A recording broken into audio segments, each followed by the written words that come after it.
Ayan, hello guys! Kitang-kita ulit, no?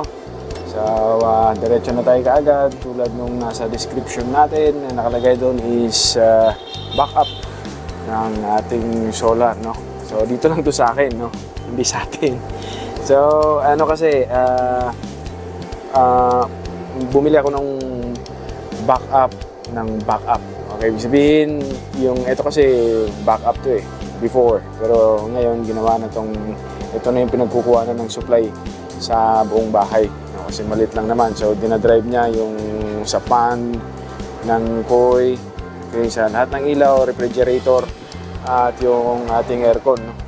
So, kayang-kaya naman nung 3,000. Yung isa pala, pinalitan na ng inverter na aircon. Gawa nga ng yung wall type is yung conventional lang, masyadong malakas kumonsumo. Kaya napag-ipunan din, napalitan ng inverter na aircon. So mahina lang talaga, maandar lang siya, nasa 600 lang, katulad nito ngayon, nasa 400 lang ang binabawas niya. Gawa nga ng nakabuelo na siya. So nagmi-maintain na lang siya sa ganyan. Mga nasa 22 yata yung temperature nung sa loob na. So tulad sa description natin, bumili tayo ng nakapag-ipon na rin.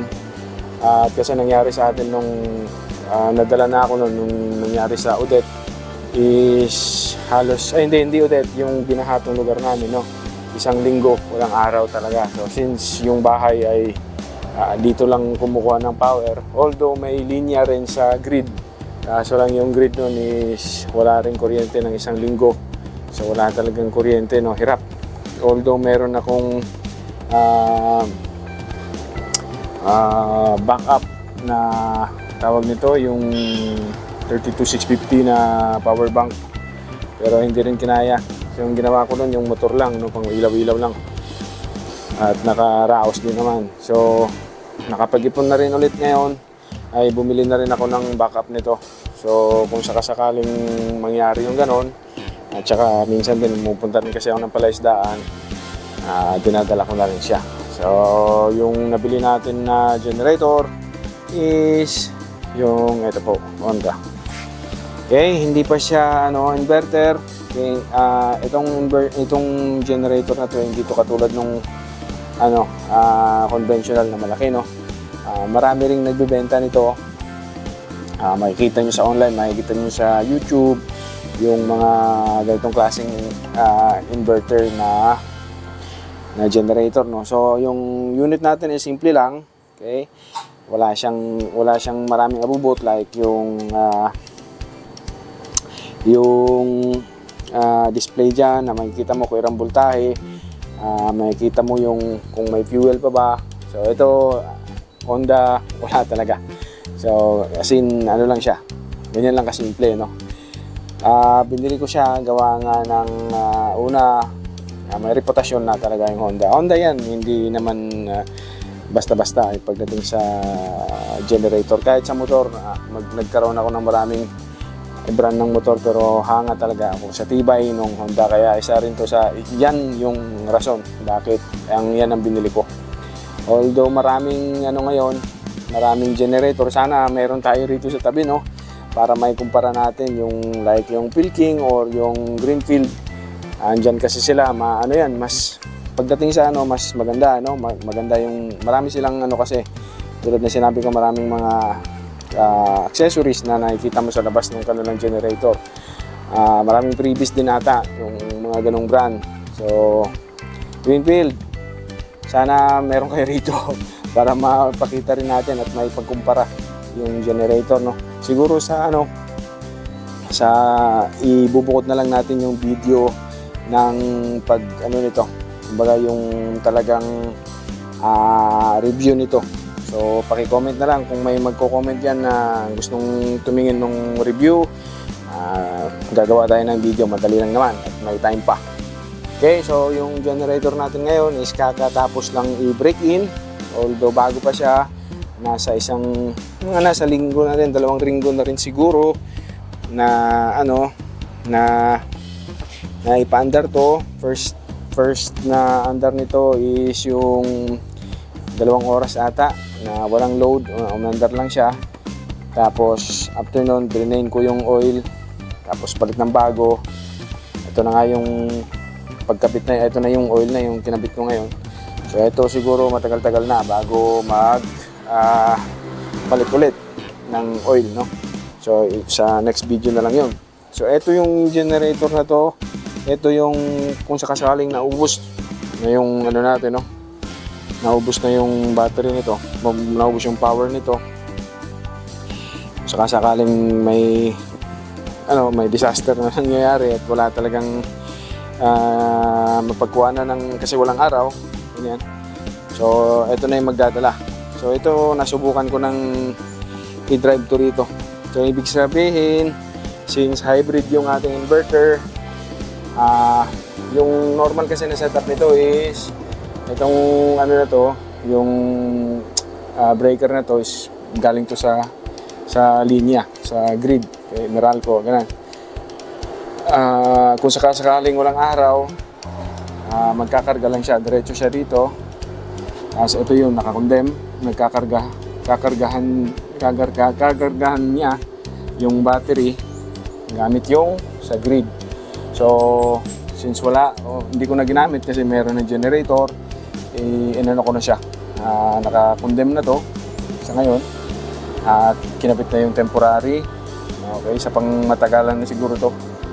Okay, na linya na from ano na to, diretso na to. Ito magulo pa sa generator na, no? So kakabit lang to doon, mamaya pakita natin. Tulog pa kasi yung bubuit, kaya pag gumandar baka magising siya.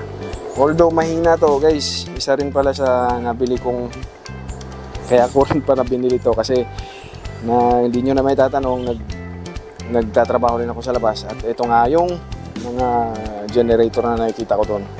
Napakatahimik, parang sikat siya doon. Ang pangalan niya doon is EU 2200, talagang naka-specify yung 200i. Pero ito kasi 22i lang nakalagay. Tapos 110 kasi yun doon sa labas. Okay? At ito talaga yung ginagamit nila doon. Napakatahimik guys. Parang kung meron kayong mas mahina pa sa tunog ng XRM, yung hindi umaandar, yung umaandar lang siyang, yung pinapaandar lang na, yung pinapainit mo lang yung makina, mas malakas pa yung mas malakas pa yung XRM siguro. Ngayon kung ikukumpara mo siguro sa tunog nito, kung narinig nyo yung andar ng Yamaha na Tri-City, ganun na ganun ang tunog niya. Napakahina. Depende na lang kung hindi pinalitan yung pipe, pero ganun talaga siya. Napakahina niya. Okay, hindi ko lang may pagkumpara kasi wala namang ibang generator akong rito. Sana meron. Kaso lang wala . Napakahina niya. So mamaya natin, paandarin natin yan, papakita ko sa inyo na kaya niyang punuin to ng ilang mga 2 oras lang ata. Okay. Since kaya niyang kaya niyang ipasok yung kuryente galing sa generator papunta rito, kaya niyang i-charge ng nasa 40 ampere yung battery. Okay?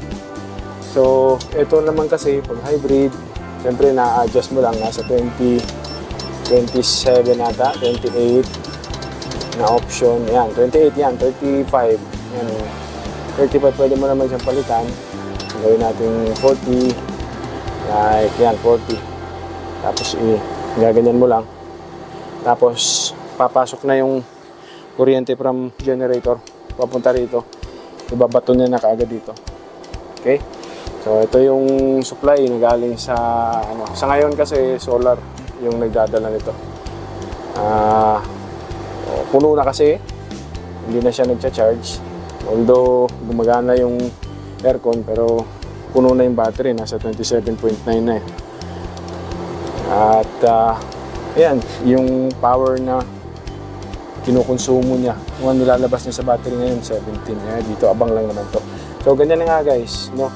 Mamaya papakita natin kung paano to pinapagana. Tsaka napakadaling paandarin lang guys. Wala akong, hindi ko siya pinopromote, pero Honda kasi idol ko talaga yung brand ng Honda, no? So yan na nga. Ayan guys, ayan natin to.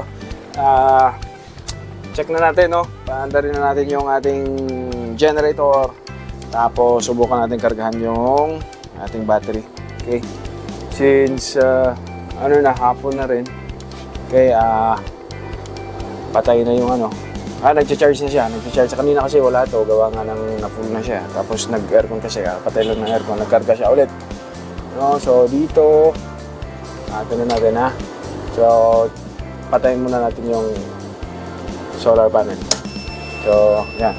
Nawala na yung solar dito. Ate kasi meron. Pag buhay kasi yan. Yan, buhay. Merong lalabas na yan. Nakalabas yung solar.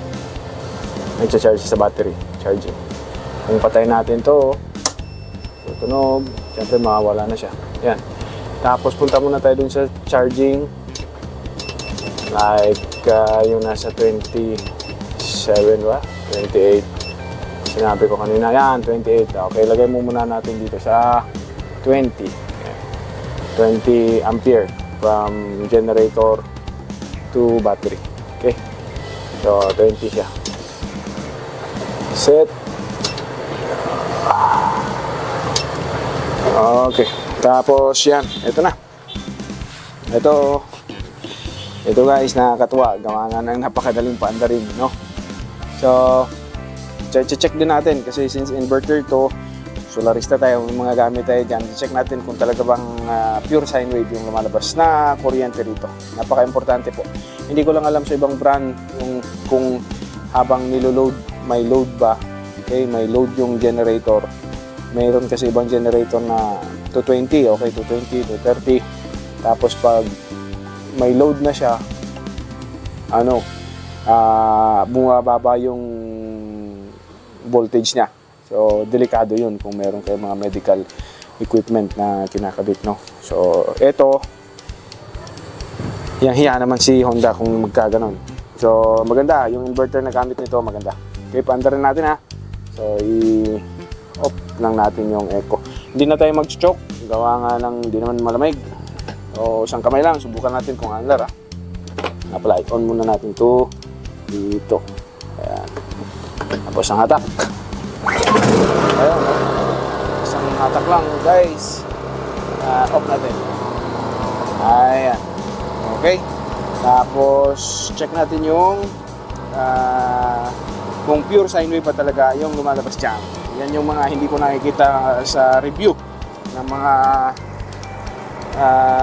generator dito sa atin. So, ang gagamitin nating tools is yung eto. Karamihan ang ginagamit ng mga solarista rin. Okay, so sabit tayo rito. Hirap, isang kamay lang talaga, guys. Okay. Ayan po. Ay, hindi ko makuha.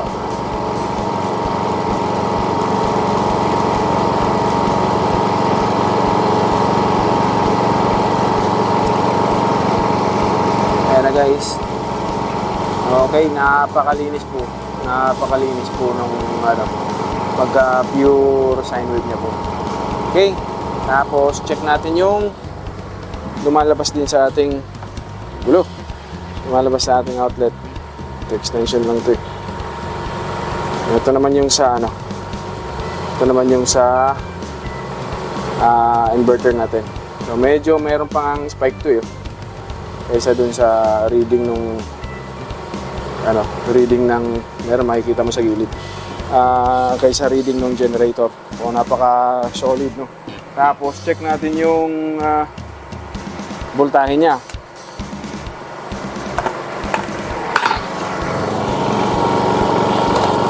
So,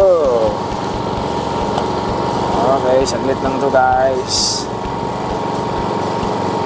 Ayan, voltage AC po. Kuha tayo dito. Okay, 230 po. Ayan, 230. Yan, kahit may load pa yan, hindi nagbabago siya. Okay, tingnan natin, ha. So, ito na. inverter. So wala siyang supply ng galing grid. Kitang-kita naman. Wala siyang supply ng galing grid.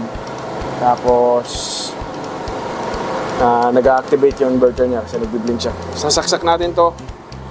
Itong wire na to. Papunta rito.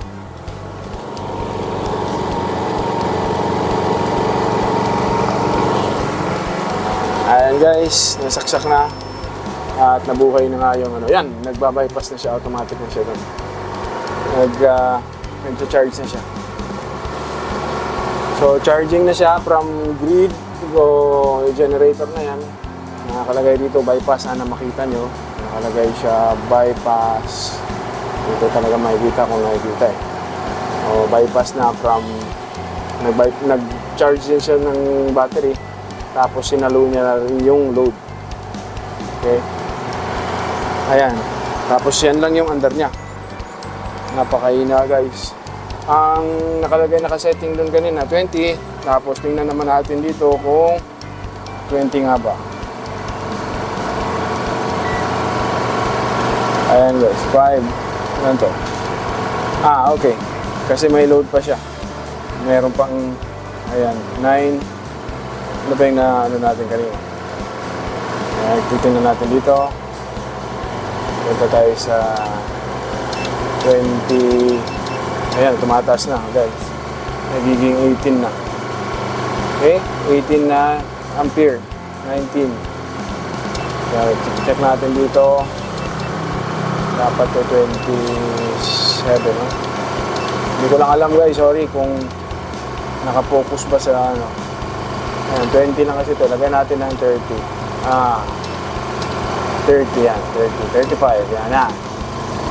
Yan, narinig nyo, lumalakas yung andar ng generator guys. Yan. Tapos, ang charging nun, since 30 yun, diba? 35, ang nakalagay dito naman sa bumababa sa battery is 32, 33, 33. Okay, ayan, mataas na load to guys. Tingnan natin yung voltage kung hindi ba nagbago.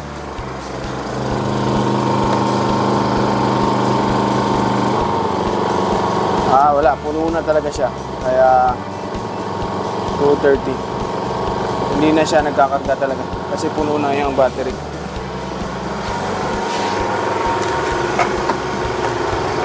Yung charging pero hindi na.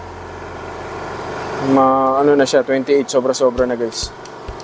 Okay, ito nga pala yung inverter na to sa kabilang ano to, kabilang string, kabilang solar panel na nakakabit sa bubong kasi dalawa yung solar panel dun sa taas. Okay, hindi na mag-a-allow tong inverter natin o yung controller natin na lagyan yung battery. Gawa nga na ng puno na to.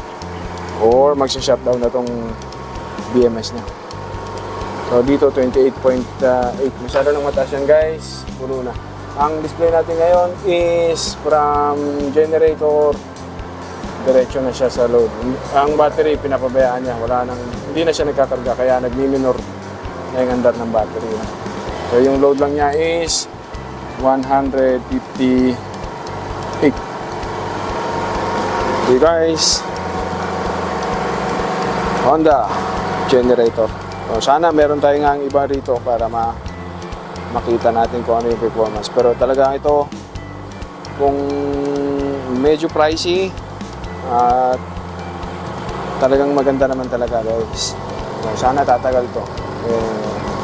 Yung sa ibang lugar na nakikita ko matagal na talaga. Mahigit 10 taon na yung mga gamit na ng ganito. Kaya talaga nagustuhan ko siya. Okay, sa susunod na video natin, ipapakita natin yung full na review ko rito kasi wala tong ano na to ngayon, update lang ng setup ko ngayon ang pinapakita ko. Okay, marami pong salamat sa mga nagsusubaybay pa rin sa channel na to kahit minsan na lang ang update. At sana ngayon ay sunod-sunod naman, no? So ito na yung ano guys, yung solar panel sa taas. Masyadong maliwanag. Tapos sa kabilang bubong, kabilang side, meron din. Kaya dalawang string ang ginagamit nun. Kumbaga, sa umaga, during morning, nag-charge yung kabila. Tapos pag sapit ng alas 10, ay eto naman yung mga malalaki na to, yung bumabanat sa charging, guys. Ito lang naman yung setup ko, guys. Sa buong bahay yan. Aircon, lahat sa isda. Ayan. Ayan, guys. Tapos ito, sa susunod na video, i-update din natin to, no? Ito nga yung pinapower ng solar natin. Ito yung pinakauna talagang pinaka-importante, no? Ito, i-update natin to sa susunod na video, guys. Yung mga nag-aabang dito sa video na to, mga isda na to. Ang galing pang pandemic to, guys. Okay, next video po. Abangan na lang po. At meron tayong ikakabit na marami rito. Marami pong salamat sa lahat. At hanggang sa susunod natin pagkikita, guys.